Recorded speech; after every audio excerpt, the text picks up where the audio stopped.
Tell me about the people you worked with at summer camp. Up in Lake Ann, I worked with 3 people in the summer of 1980, and that was Dwight Hirschberger. And Dwight was a English teacher, 27 years old, out of Jackson, Michigan, and he was in his 4th year teaching. And Sally Kuhn actually went to school with me. She was a junior at Grand Rapids College, and she was probably going to go into full-time missions.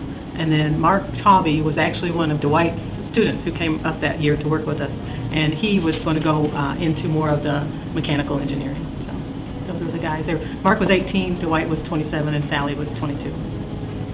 Why do you think you lived? Good question. Why I think I lived?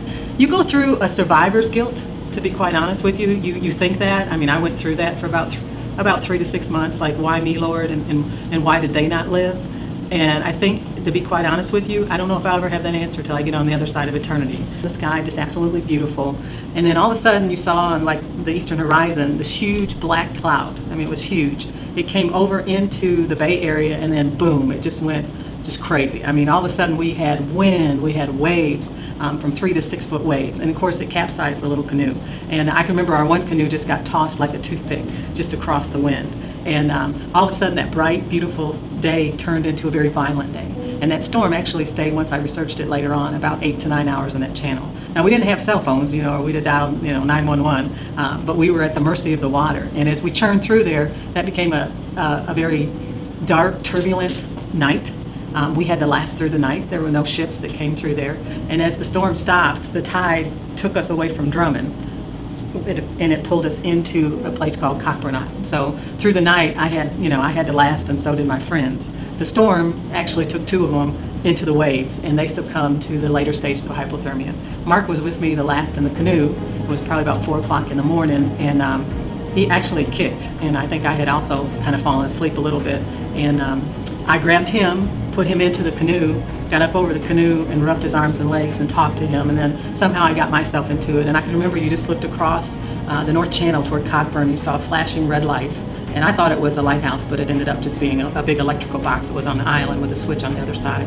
And then you could just see the stillness of the water, and Mark and I were sitting in the canoe, and I kind of straddled it to keep it steady and put his head into my arm right here. And it was just a quiet, still night, and you were freezing because of about 49-degree water. And I could see the flashing light, and I was about 1.5 miles from it. So he I was trying to talk to him, and in the later stages of hypothermia, here's what happens. You shiver, then after you shiver, you kind of get warm. And then in the 3rd stage, you kind of become incoherent, and you're not really where you're at. And then in the 4th stage, they look at you with their pupils totally dilated, and they're sleeping. And then when I looked at Mark, it was like dawn, that next day, July 4th, and he stopped breathing in my arms. I gave him mouth to mouth. I couldn't give him CPR, in the water. And he breathed for a couple times, and then he died. So it turned into be a very nice day, then a very violent day, and then a very still day. And then I had to swim for the island. So as the sun came up again, it's kind of like a full circle. If there had not been, if it had been misty or rainy that morning, I wouldn't be standing here or sitting here in front of you talking to you, because I needed an external source to warm me up. So every time I talk to people, I always say, the SUN saved me that day, but the SON had saved me before that. And so I swam to the island, and again, when I got to the island, it was very sunny, and the sun warmed me up because I had been in that water for 15 hours at about 49-degree water, and I was freezing. My cuticles were just totally white. So later on, the doctor said I was probably within a half an hour of death. So as I got to the island, I remember stumbling all around it, and it was very rocky. And I just kept walking because I knew I had to, and I walked toward that flashing light that was there, and that was actually a big electrical box. But walking, keeping going, and then the external source of the sun warmed my internal body up. So it started nice the day before, then we went through turbulence, storm, stillness, and then the next day when I swam to the island, again, it was just a beautiful day.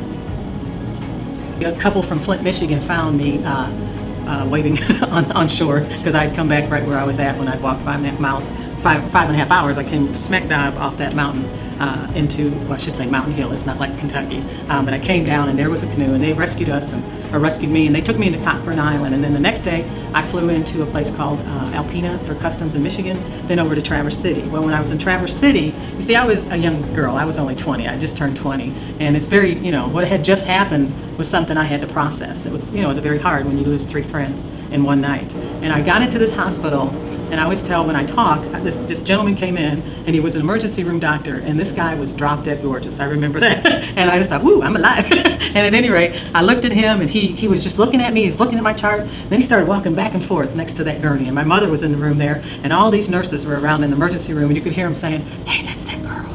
She's the one that survived. She survived the 15 hours at Lake Huron.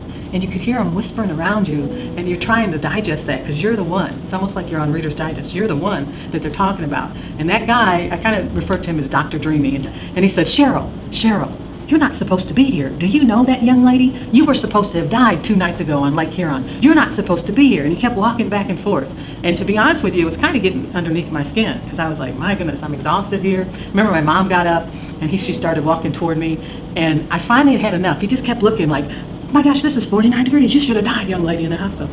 He's like, you shouldn't be in this hospital. You should have died in Lake Huron. And finally, I said, Doc, no offense, but I'm sure glad you're not in charge. And I remember the nurses chuckled, and then he looked at me. And at that point, I was like, maybe he's gorgeous, but he doesn't have a full deck upstairs on that. But at that point, I looked at him, and I remember he looked down at me. And he said, Cheryl, he said, I am really sorry. He said, I don't mean to offend you, young lady. He said, but you don't have a clue. He said, Cheryl, I'm an atheist. And he said, you're going to have to make me rethink. What you've gone through is making me rethink what something known as God is out there. Because surely you're a miracle baby and you're in his hands, young lady. And I have no scientific explanation why you're sitting here in this emergency room. And I just remember a light bulb went off, and I thought, wow, I'm not supposed to be here. And I should have died. But you know what? God's in control. And he always does things, for reasons. I don't know all the reasons, but I know some of them since then. But I'm very thankful for that. And when that guy said that physician in Traverse City, I just a light bulb went off, and just like, this is not normal. And if it would happen today, to be honest with you, in 2015, it'd probably be a Lifetime movie. But back in the 80s, it wasn't that way when I was just young. I'm only middle-aged. I'm still young, but just not that old. But I'm not young. But I remember just thinking, you know what? There's something much bigger than us on this little planet that we call Earth.